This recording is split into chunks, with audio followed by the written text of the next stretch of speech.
So in case um, they can verify that later.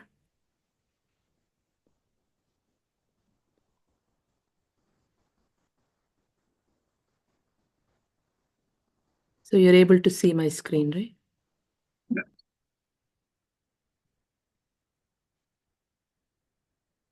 So in the journey, we'll talk about this concept of chit lake and impressions and importance of point A and B in our journey and how to do these practices.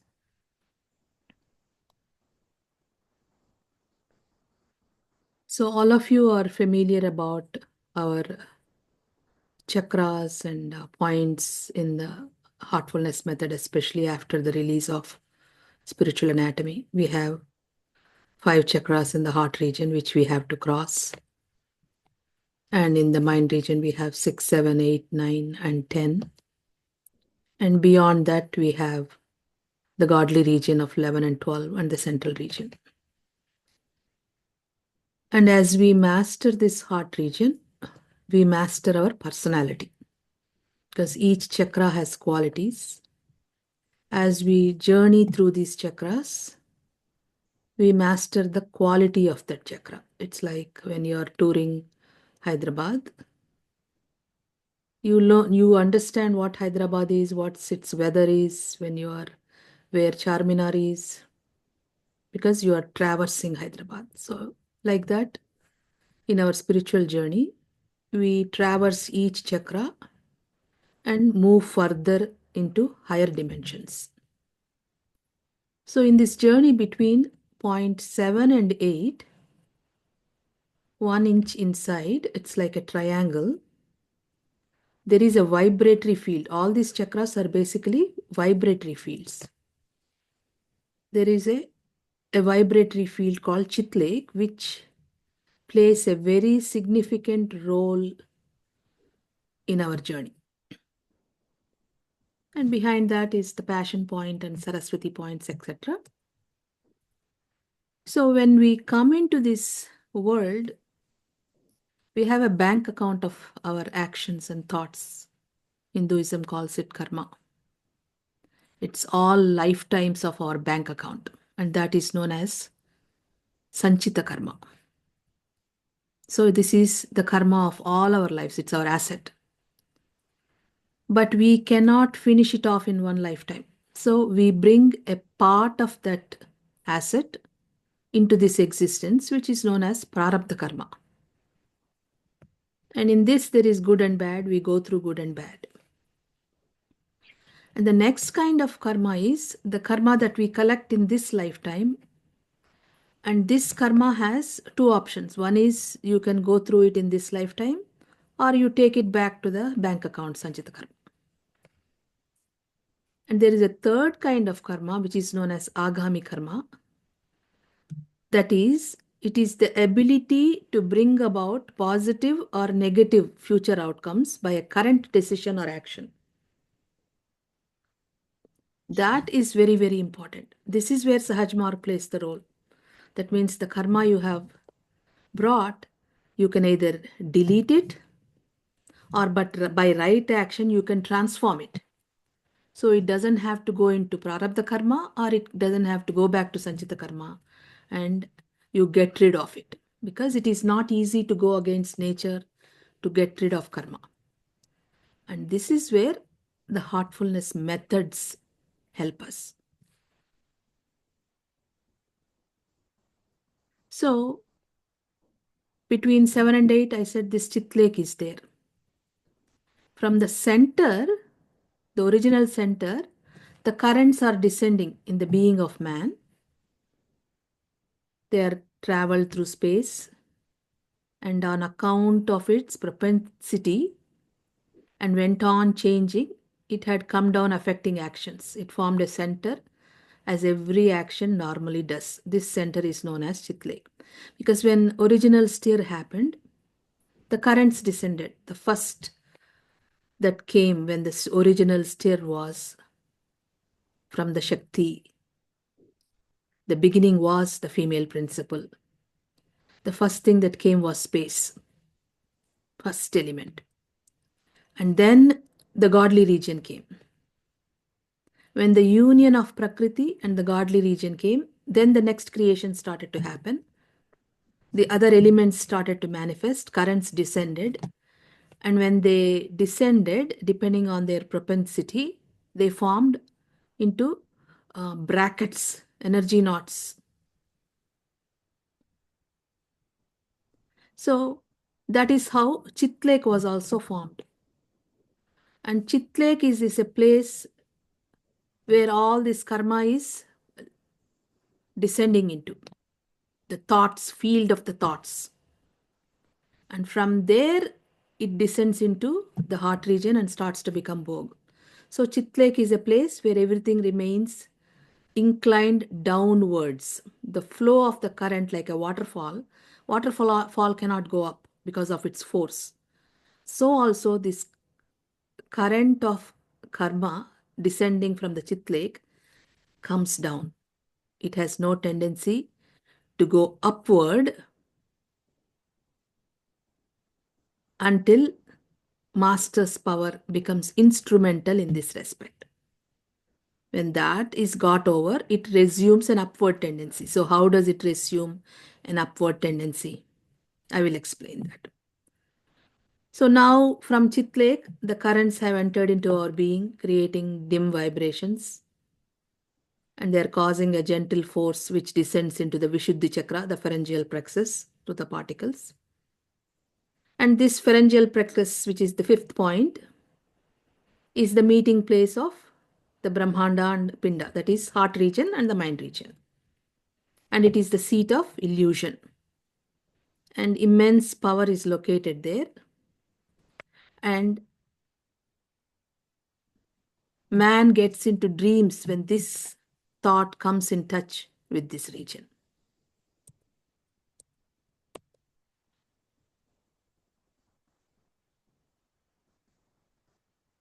So again, the current which is descending in the man, it is coming down. From this Vishuddha chakra, it comes down, and from there, this Chitlake currents, they take three routes. A very thin route goes to the Atma chakra, which is soul consciousness. And it is very thin in human beings. That is why most people are not aware of divinity or soul. They are mostly towards the external world, because a strong force here is going towards the lower chakra. In the heart region, there is upper consciousness and lower consciousness. So at point 1, this flow is going, and from there it is happening as karma, bhoga for us, all of us. But a thin current is also going to point A. And this point A is the direct link to the source through the Guru's consciousness. That is why point A intentions are very important for transformation. From point B, Bhog is happening because that is the lower consciousness. So in the first point of the heart, there is upper consciousness and lower consciousness. Lower consciousness is the animal consciousness because it's the first point. Upper consciousness is the human consciousness. So first job for an abhyasi is to move from animal consciousness to human consciousness. And for that, without practicing the point B cleansing, it is not possible. And here this current that is flowing into Atma Chakra, this is the first help that the Guru does in the first 3 sittings. They divert the flow, they increase the flow, dhara. Otherwise, this is why it states here, Chitlake is a place where everything remains inclined to downwards with no tendency to rise upwards, unless his own or the master's power becomes instrumental in this respect. When that is got over, it resumes an upward tendency. This upward tendency starts from moving the Dhara to Atma Chakra. That is the role of the master. Because now from point 1 earth, we are moving to the next dimension. He's already creating a momentum. Like, when water flow is going, Somebody comes and they create a diversion. Now the water flows in that direction. So here, because of the master's transmission and the cleansing, the water is able to go up. One of the reasons why our chakras are in the front, our traditional chakras are all in the spine. It is because of this force, when the sages were meditating, ascending through the spinal cord, it is like directly swimming against the force of the waterfall. They could not. That is why many times many fell. So Babuji's brilliance comes here, like the same chakras are connected in the heart also in the front. So he did like, instead of swimming against the waterfall, we are going around the waterfall. So that's why we go from 1 to 2 and behind to 3, behind to 4 and skip 5 and go up to the Brahmana Mandal. This is the brilliant discovery of Babuji Maharaj. So the flow of impressions from the external world affecting our chakras.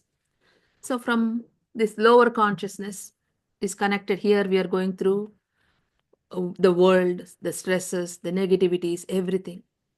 And we are collecting more karma. And how is it entering? It's entering into our C point. And from there, depending on the heaviness of the vibration, if it is too heavy, it goes to guilt. And it is passions, emotions, it goes to point B. And if it is worries of material life, it goes to point A. This is how the currents flow.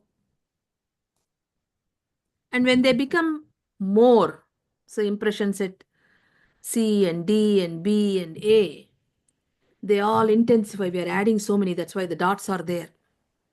Because if you are simply intensely living the material world, not doing any practices to release them, instead of releasing the karma, we are adding more. So how does it affect? How does it get stored? From earth, if that point gets clogged, the excess goes to the earth element in the next point, and the excess gets stored in the earth element in the third point, and in the fourth point, and in the fifth point. Like this, it gets very clogged. And if it becomes too much, then you fall totally down into the lower consciousness because it's weight. This is all weight. So this is how we try to show. So you have an idea of how things are moving in our system. So things that are affecting the ether point, they all get stored.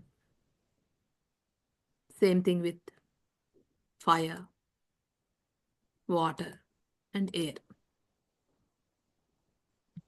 So the importance of point A and B. In the first point, first knot, we have point A and B. A is up, B is below. And that point A and B at sixth point is also connected as A1 and B1. At the 10th knot, it is connected to A2 and B2. So whatever we clean at point A and point B, automatically this A1 and B1 at the sixth point gets cleaned and A2 at B2 at 10th point gets cleaned. Beyond the 10th point, there is no grossness because it's called godly region. You cannot enter the godly region with heaviness, with the weight. So all the weight is up to this 10th point. That is why sages considered that crossing that Sahasradala Kamal is such a great achievement. That now you have just glimpsed the region of purity.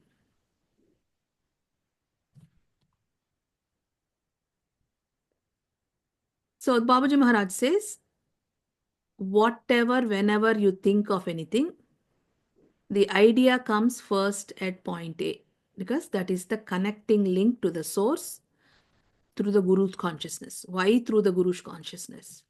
Our Wi-Fi is not so strong that we can directly create a ripple in the source. That is why when we do intentions at point A or prayers at point A, we submit them to the Guru's consciousness, whom we are connected. That is our Wi-Fi connection. And whatever you think repeatedly located at point A, you will form your fate accordingly. This is according to Babuji. So see the brilliance of Babuji Maharaj, because that point A is around that heartbeat. When he created the method, when he said, make the intention that there is divine light in the heart, and that light is illuminating my entire being, and I'm absorbed in the light, I'm merged in that light, I'm resting in the light. So if we are making day after day this intention every morning, what would be our fate? We would become light. And at point B, if you meditate that you are becoming devoid of all sensual beings, sensual things, the result will follow in the shortest possible time, which you cannot even imagine unless you do it yourself.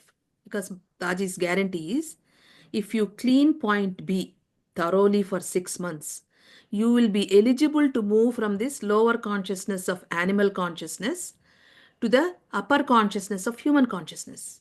Because until the master transmits or the preceptor does the work, giving a push at this upper consciousness, the journey doesn't begin. What is this journey? See, just like how blood is flowing in our body, prana is flowing in all the chakras. When the prana flows freely in the chakras, the point radiates its original nature.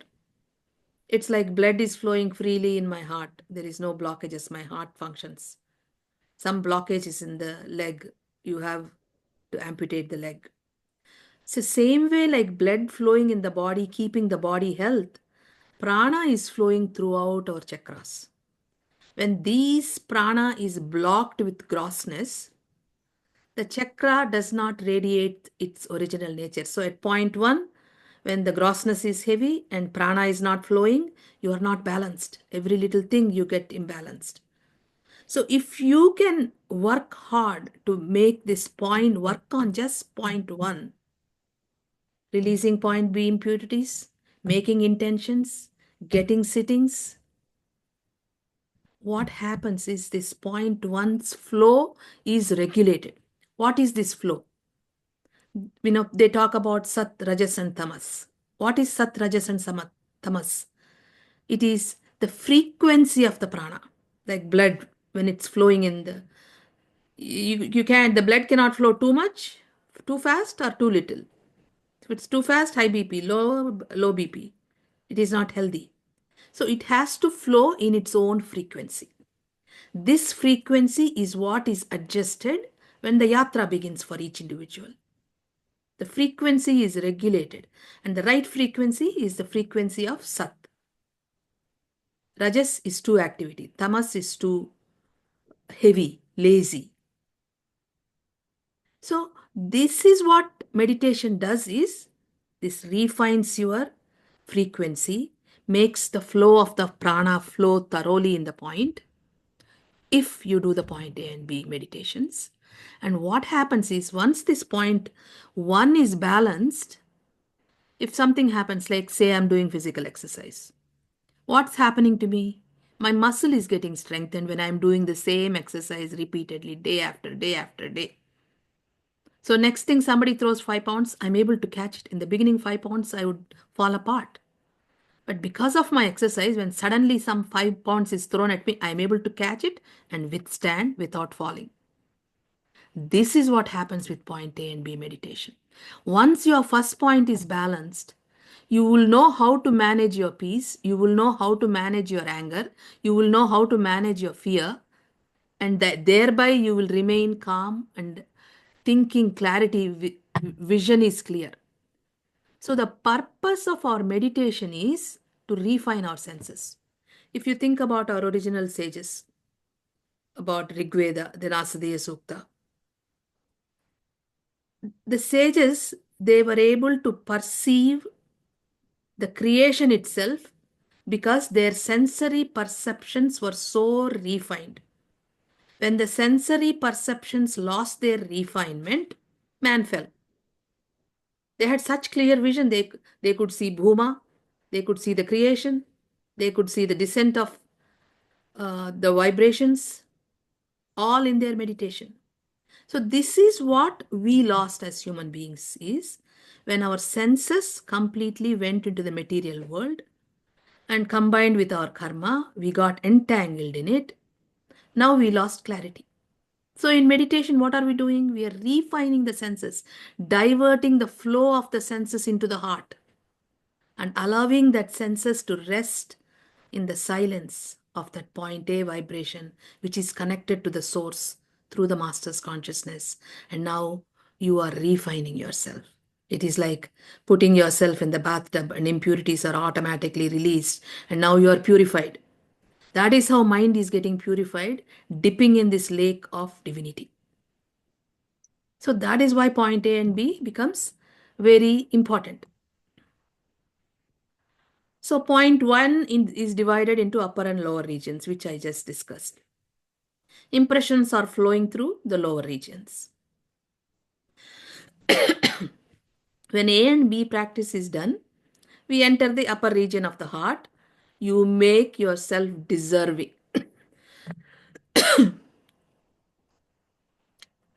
So we make ourselves deserving for reaching other superconscious states in the region of the heart.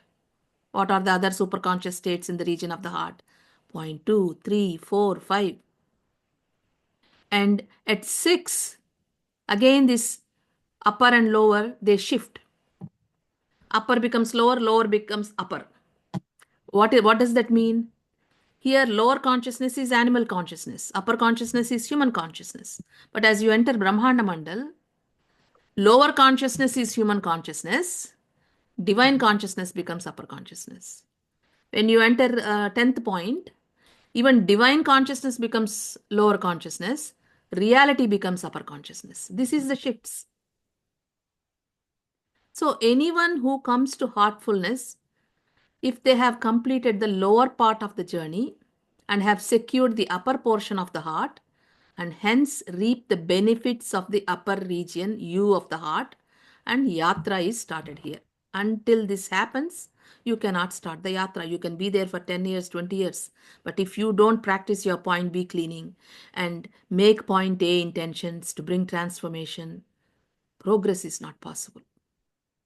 And also, when you meditate, you have to meditate at the same time every day.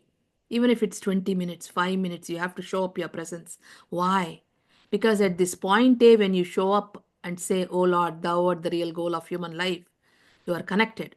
So every time, if you read Whispers, Mother Helene, she's always either 8:30, 9:30, 10 a.m. You don't see any other times. Regularity of that time. So now they know, oh, my date is waiting for me. Somebody is waiting for me. And so there is a natural flow that is happening.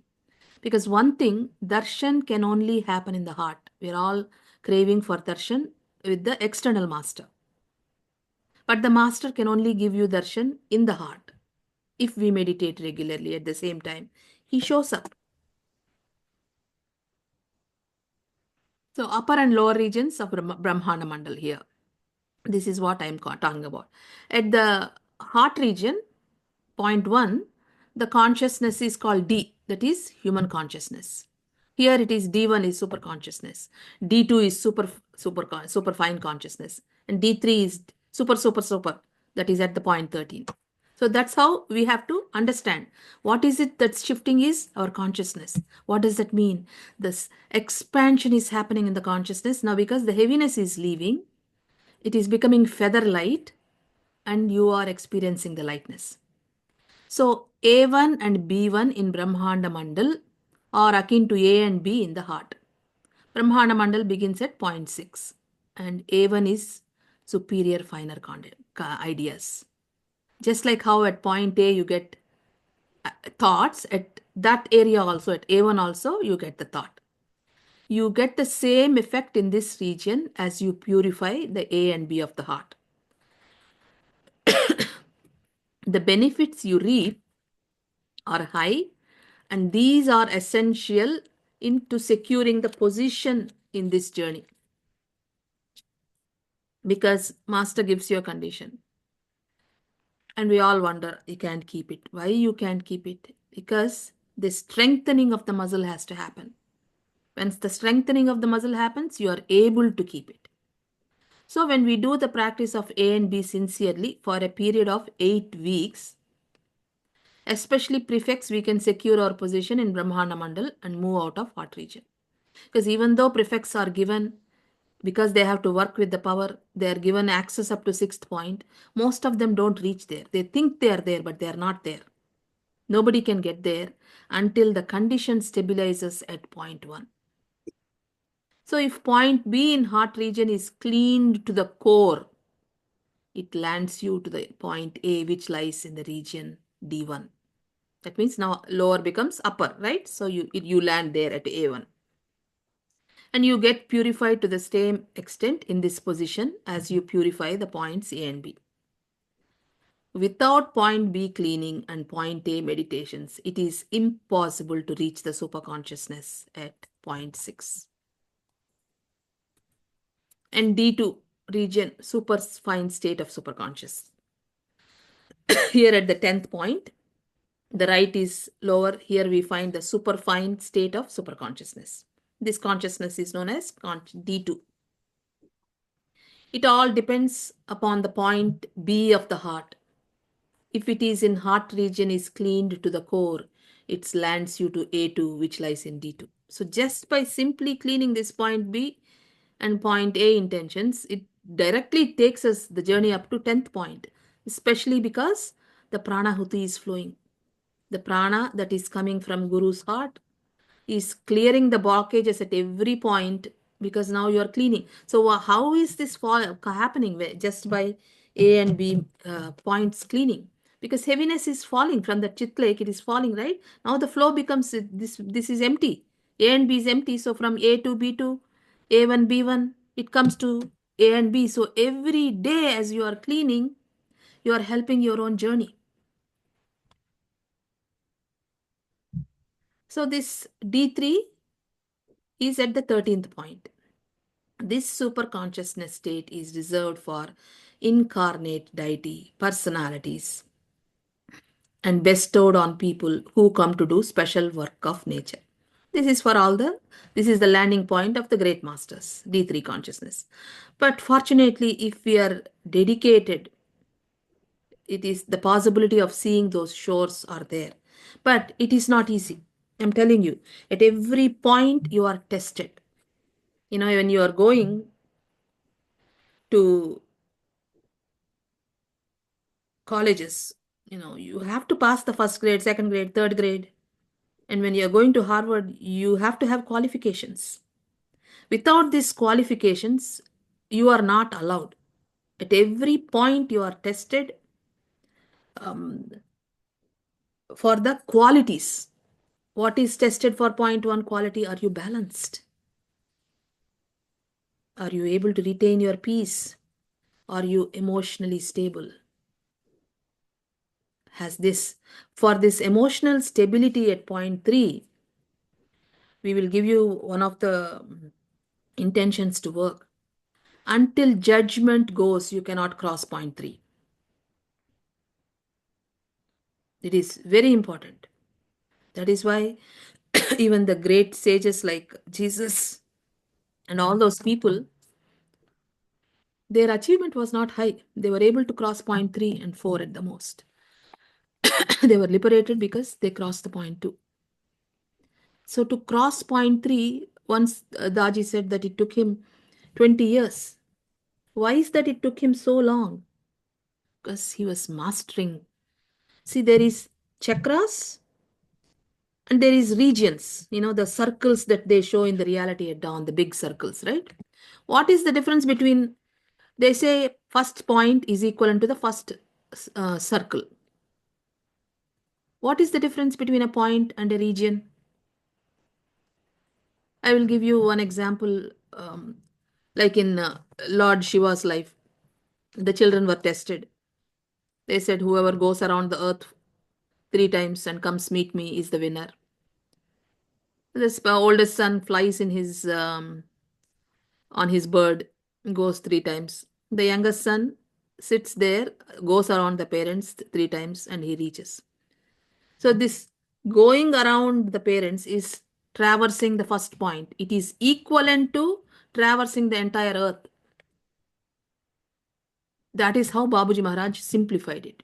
But to become a master, you have to traverse the entire region.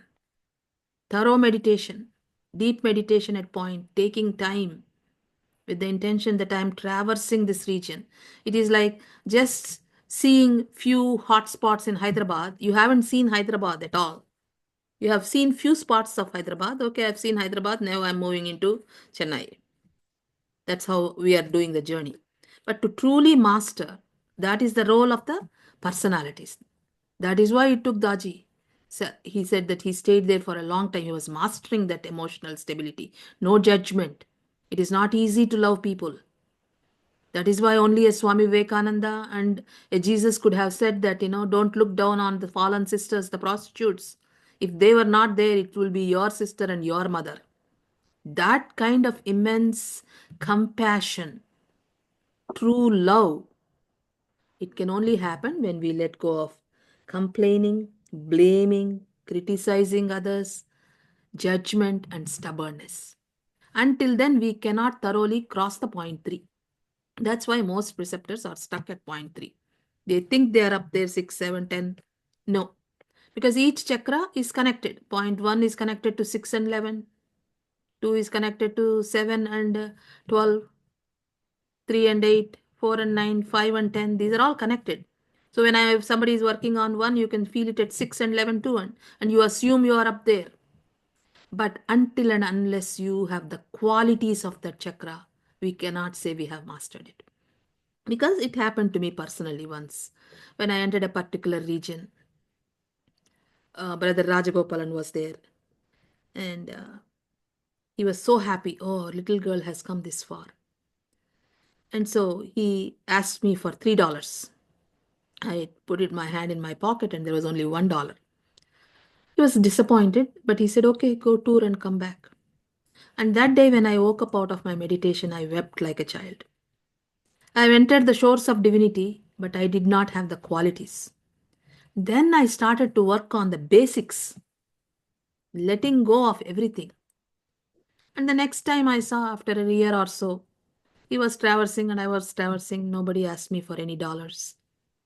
So this is very, very important that we acquire the qualities. So how to do this point B cleansing? Point B helps release excess passion, anger, attachment, greed, jealousy. And Daji said it removes barriers for brotherhood. So it is leaving, impurities are leaving. And you all know how to measure that from left nipple going 2 fingers width inward. Go down 3 fingers, that's point A, and 2 further down is point B. And you do this before morning meditation. Why before morning meditation? Most of the people ask. When you wake up in the morning, first thing in the morning, what do? You go to the toilet. You empty the bowls. Impurities are left. So you can receive the food inside. Same thing. Here, you sit and you make the intention. Impurities are leaving from the front of my body. Second question people ask, why is it going through front of the body? In the olden days, we used to have, we never had carpets. So when our parents or maids, they washed the floor, there would be several holes in the house. And they will push it out of from whichever is the closest. They don't take all the water into the back of the house and throw it. Whichever is closest, they push it out. So point B is more towards the surface. It's lower point. That is why samskaras are entering so quickly, samskaras are leaving quickly. So point B, that is the reason it is closest. So you make the intention. Impurities of the heart are leaving from point B, from the front of the body as smoke. As this is happening, the Atma or the soul is glowing in brightness. And we have to do this under 10 minutes. And point A, intention. We can make all positive intentions at point A and they will manifest. Because that's what Babaji said. Whatever you think at point A becomes your fate. and to bring character changes. You can do point A intentions any time of the day. And because in those days, because they had to give a regular practice, they said, okay, do it at night, because in India, in the olden times, by 6:30 they finished eating and they were resting. But for us, our lifestyles are different. If you have a break whenever you want to do it. At bedtime, bring your attention to point A and make the intention. All the divine qualities of love, humility, purity, and simplicity are coming to me from my guide. Because why is it from the guide? The ultimate source has no qualities in it. Its existence is love, a vibration. But these human qualities are our qualifications to cross the heart region. We have to first cross the earth plane. So, all divine gifts are available to me. Everyone feels their brothers and sisters, and my thought is one with them. This is for sisters. All and men and women are my brothers and sisters. This is for brothers to practice. Why is that? Because there is a natural attractive force between men and women, and women are more emotional, and men are more detached. And women are procreators of nature. So the prayer is given in a slightly different way. And the next intention that Revered Daji gave to us is correct thinking, right understanding, honest approach to life is developing in me and everybody in the world. And real seekers are coming towards the heartfulness way to be helped by the transmission and the perfect living guide. And this is the technique I said, without doing this, you cannot cross point 3. So come into the field of point A, bring yourself to a prayerful, humble state, make the following intentions. The weakness of complaining has left me, passant. It has gone for me, left me for good, and I have no attachment to it. Why did the Lalaji say, I have no fancy for it, I have no attachment to it? Because the current is flowing from above. So you have to convey the communication, like I said, behind the waterfall. So this is how the intention has to be made. And we are attached to our weaknesses. People like to complain. They got so used to complaining, they don't even realize that they're complaining. They're constantly complaining. If that weakness leaves, the beauty of the soul emerges. And the next intention is the weakness of blaming others has left me for good and I have no attachment to it.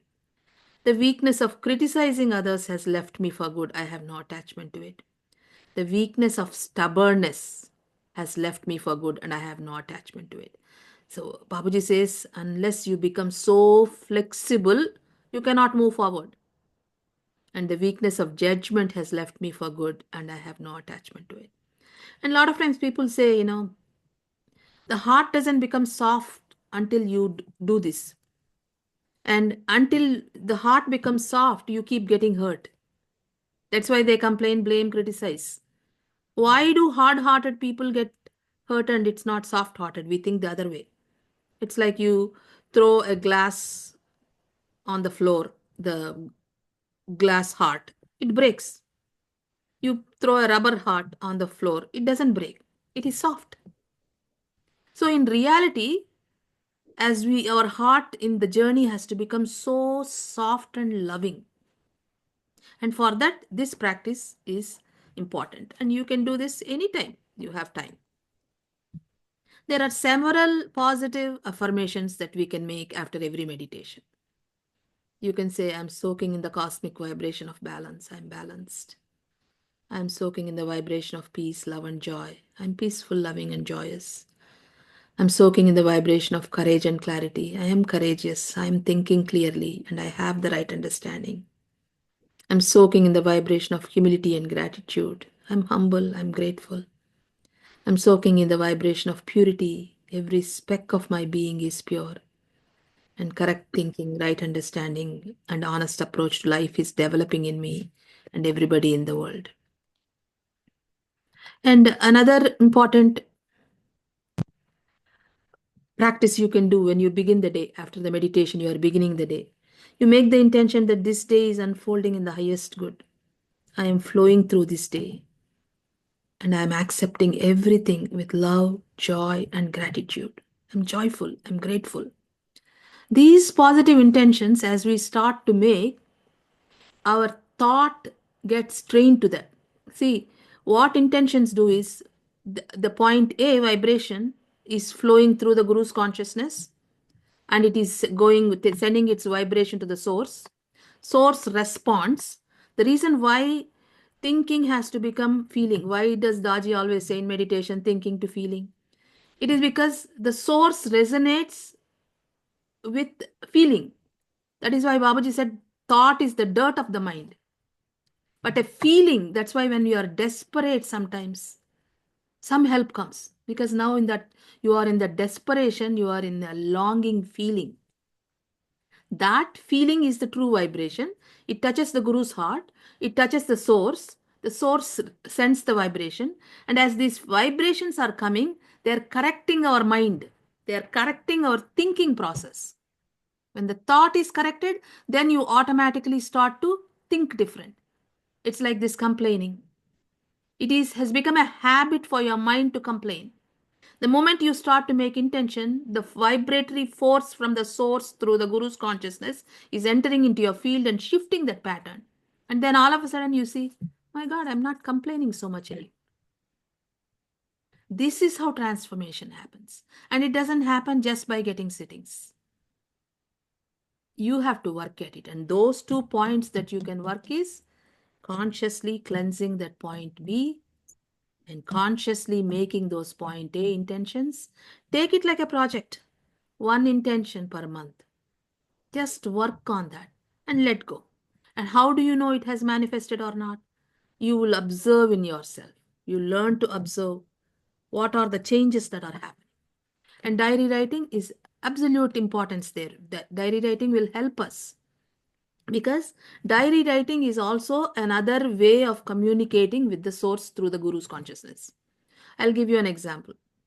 In 1987, we used to live in Detroit, and Brother Madhava and us, we used to share apartment in those days. And he wrote some letter to Chariji Master. And just before he was going to mail that letter, he got a call that his father wasn't unwell, so he never mailed the letter. He went to India. Took care of his father and went to see Chariji. And Chariji says, "Oh, Madhava, I got your letter by the way, and you were discussing about this. And he thought, oh, maybe I did mail the letter because he was talking everything that was in the letter. But something is bothering. So when he came home, he said, Chariji was talking about, but I thought I didn't mail the letter. And he looked, the letter was there in the diary. That is the power of writing. Because when you are writing, you are not thinking. You are just expressing your suffering day after day. That is communicated. That is a feeling. That is why we encourage diary writing. And same thing happened to another person that I have met. There was this lady who used to work at the Air Force Base in Dayton. Her name is Nancy Thonsberg.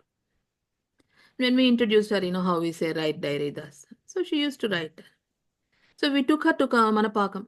The Chariji was already 80 years old. And he looked at her and said, oh yeah, I received many letters from you. And she said, Chariji, this is my first time meeting. I never wrote to you. No, no, no, no. You wrote many letters to me. And you can't argue with the 80-year-old master. So she said, okay, and came back. And that night, as she was writing her diary, she realizes, oh my God, I write every night. Dear Chari, and I pour my heart to him. He did receive many letters. So we don't understand the power of the simple nuances, simple techniques of the heartfulness method.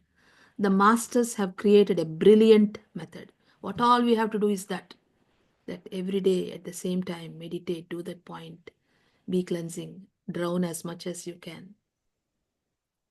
Do that intentions whenever you can. Do your cleansing. Do your bedtime repentance is so important because knowingly or unknowingly, whatever we do, it gets recorded in that point D. I'm telling you with conviction because one time, out of closeness with Daji, because we grew up together and we used to argue and all that stuff when we were young, he would tease me. So after he became a master, I said something to him out of closeness. But immediately I realized it was wrong because now he's a master. He took it as a joke, but nature didn't permit. Immediately I felt a vibration at point D. And I had to repent. Repent for not having the etiquette of respecting the living master that he deserves. We think we don't realize the effects of our thoughts, words, and actions. Immediately, master may forgive, nature won't forgive. So, that bedtime 10 minutes, once what I did was when I was suffering in that progress, I went back into my life. Every person I met from childhood that I could remember, if I made a mistake, I asked them for forgiveness. I asked them for forgiveness in my heart. Took me time. I remembered everybody and asked for forgiveness. Because the moment you go into the heart and ask for forgiveness, that heavy samskara releases. That D holds you down. These D and B are like powerful things to hold you down to the earth. And C is the entry point. So, where if you are able to remember, be in remembrance. But the important thing that we have to realize in the journey is every cell, every nerve, every speck of your body, every atom has to be purified to come to that state of absolute. That purification will give us mastery. Even at point one, if you are able to purify that point, you feel a sense of mastery of yourself. That motivates you to practice. Once you experience little mastery, if you have acquired one quality, that will motivate you to practice further. So, if you have any questions, you may ask. Otherwise, think I talked enough. Just one question, like for point B, we have to limit our time window to 10 minutes. Yeah, When it comes to point A meditation, you have suggested like some 20, suggestions which 20 minutes. Point focus A, 20. at most 20 in a day. Yeah. Okay. See, because it takes time for the message to reach. Because we take deep breaths, we relax, we come into that feeling. Message has to reach, right? The Wi-Fi connection has to reach. So minimum 20 minutes. Any prayer you do, even for your children when you pray, 20 minutes.